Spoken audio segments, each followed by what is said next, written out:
Welcome to Letterland Story Corner.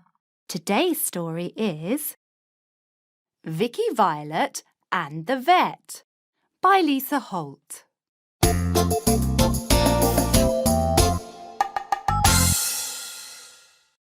Here is Vicky Violet digging up vegetables she has grown in the valley near her village.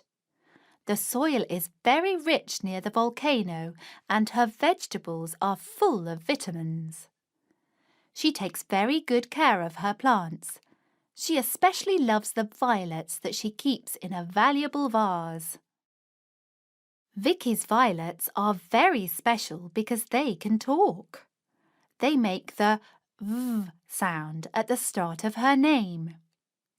Can you hear them saying V in words like van, vet, and vegetables as well? One day, when Vicky had finished practicing playing her violin, she noticed that her pet vole, Val, was not looking very well.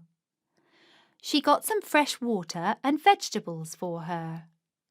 Then she gently stroked her velvety back. But nothing seemed to help. "I think we need to visit the vet," she said, wrapping her vole in an old vest.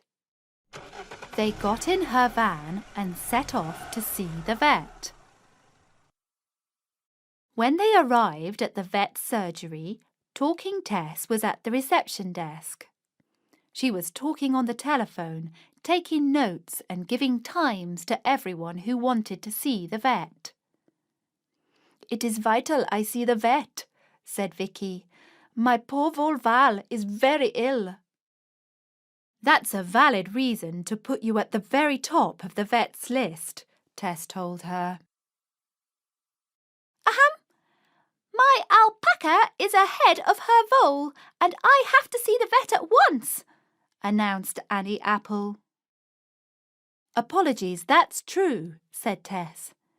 "Vicky, you're at the top of the vet's list just after Annie Apple's anxious alpaca."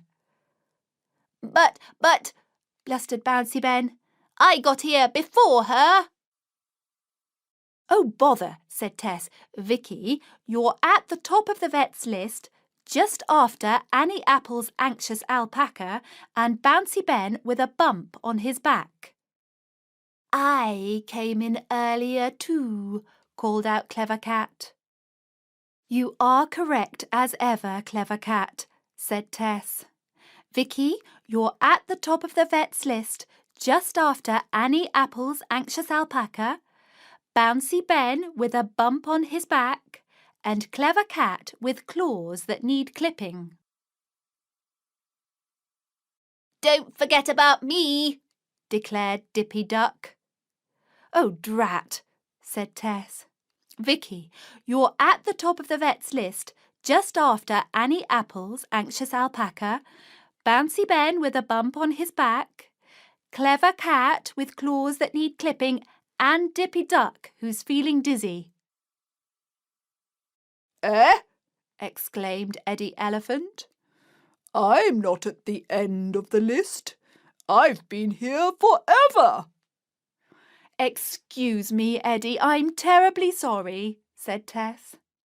"Vicky, you're at the top of the vet's list just after Annie Apple's anxious alpaca, Bouncy Ben with a bump on his back, Clever Cat with claws that need clipping, Dippy Duck, who's feeling dizzy, and Eddie Elephant, needing extra exercise." Just then, the vet's door opened and she called out, "Next, please." The 5 Letterlanders waiting all looked at each other, and then at the sweet little vole now shivering violently in Vicky's vest. Very quickly they agreed that actually Vicky Violet had a very valid reason to be at the very, very top of the list to visit the vet.